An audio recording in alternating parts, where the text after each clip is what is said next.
What up mga solid subscribers, no? So ngayon guys, no, papanoorin po natin itong video po ito guys na from kayo na ba to? Wait lang. Nalimutan ko na. Video po ito guys kay P-Pop Insider po, no? Kanya po itong video na papanoorin natin, no? So very big shout po kay P-Pop Insider, no? So isa po siya sa mga pinapanoorin natin na na tawag dito, na channel pag halimbawa kailangan natin ng update sa ating mahalima or ano mo yun, syempre minsan nahuli tayo sa balita sa ating mahalima, no? So sila po talaga, isa siya sa mga channel po talaga na sobrang bilis po talaga, no? And P-Pop related contents po talaga siya, no? So kung may mga gusto kayong malaman na update sa P-Pop, no? So isa yan sa mga napaka solid po na video, no? So itong una natin papanoorin guys, no? And ulitin pala guys, no? Credits po sa kanya po itong video na to guys, no? Okay? Ang una po nating papanoorin ay ito pong SM ticketing system struggles, no? SB19 is targeting casuals in the concert, insights P-Pop Insider. Okay guys, may nakita akong post nito sa Facebook, no? So parang may parang maganda daw yung treatment this time. Although lagi naman, pero this time parang mas naging okay daw, no? Pero tinan na maigi, no? So okay, let's go. SB19 has officially released the seating arrangement and ticket prices for their SAW World Tour kickoff at the Philippine Arena on May 31st. But don't worry, official ticket selling won't start until March 15th. I noticed that the pricing is well structured. The VIP section is understandably pricey, but the upper sections are more affordable, making it easier for casual fans to attend and experience the concert even from a distance. Let's go! Another thing that caught my attention is the stage design. It beautifully reflects SB19's Sabi logo. Sabi, eto guys, so, actually napansin ko na siya kanina, no? Pero ngayon ayoko siyang sabihin kasi mamaya biglang mali ang info, no? So I think si P-Pop Insider napansin niya rin yan, no? Parang SB19 logo, no? So may kita ba natin sa stage? I think ang ganda ng view nito, tapos SB, ang ganda siguro tingnan na ito habang nag-concert sila, no? The group is also being very generous. Okay. As all ticket tiers come with a free wristband and one random official photo card. Oh! It's clear they're okay, so hindi na siya basta ticket, no? Like pass, 'di ba? So meron kang syempre lahat naman tayo guys, gusto nating umuwi na meron tayong bit na merch or kung ano man, no, 'di ba? Pero ang solid nito guys, ano to? Okay. Lakihan ko itong ating video. Wait lang, lakihan natin. Okay, yan may kita niyo po sa video po, no? Yan, no? Mamaya iangat ko na lang tong yung screen ko, no? Nasa baba kasi siya. So ito po, dito muna tayo sa VIP standing, no? Okay, no? So ang makukuha po nila, no? Yan sa mga nakita po, no? So sa una is exclusive simula at wakas shirt, no? Grabe. Okay, express merchandise lane. Wow. So meron silang privilege na mauna express yung linya nila, no? So hindi nila kailangan na pumila, no? Pipila sila pero syempre alam mo hindi nila kailangan na pumila na sobrang haba, no? So sound check and VIP lanyard, no? So angas yun guys, so may lanyard ka dito sa may kita VIP ka, no? Ang yabang nun, sarap picture doon guys kasi, no? So VIP ID, okay? Ayan, lanyard. Okay, hindi ko maalam kung tama pronunciation. And then LED wristband, no? LED, meron ka ditong umiilo, guys. Random photo card, wow. Ito yung pinakasulit para sa akin, guys, no? Lahat merong random photo card. Since alam naman natin, lahat sa atin is nangongolekta po ng photo card, no? Diba? Ang solid nun, guys. No? And then dito naman, pagdating po sa VIP seated, no? Okay, no? Ano siya? Wala lang siyang exclusive simula at wakas t-shirt, no? Okay. And then, pagdating sa, ito rin, wala rin siyang t-shirt.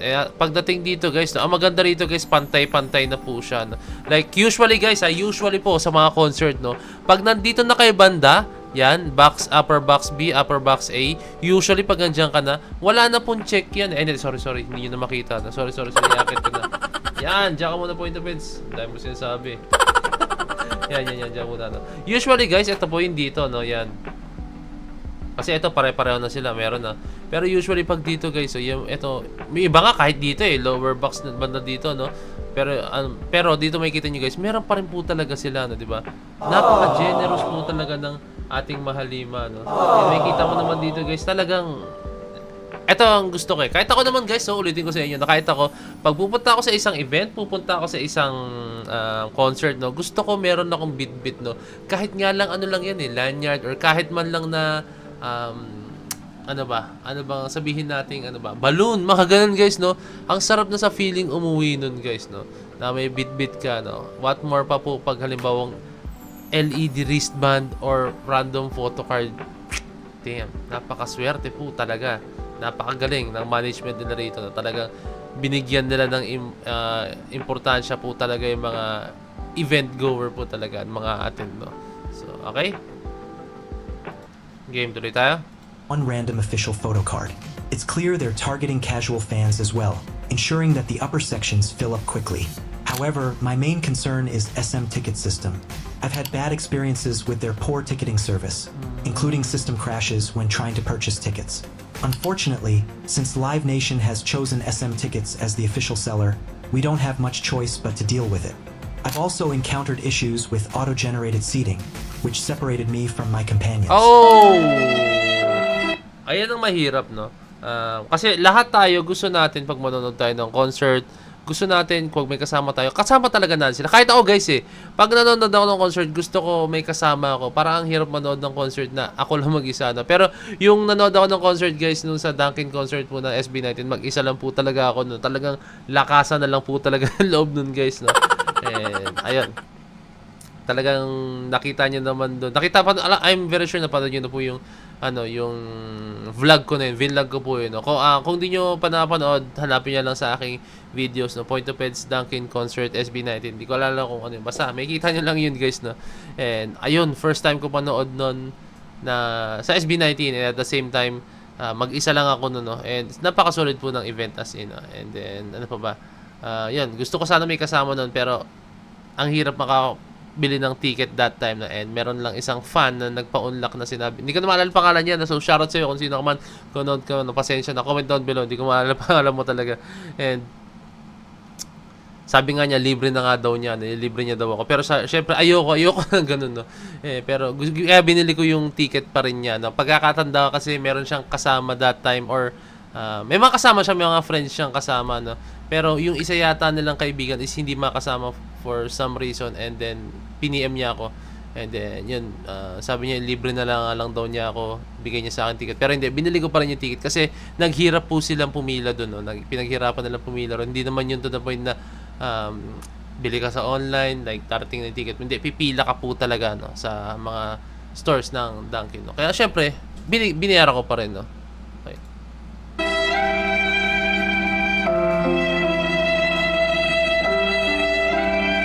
Hopefully, their system improves this time because March 15th will surely see an overwhelming number of ticket purchases.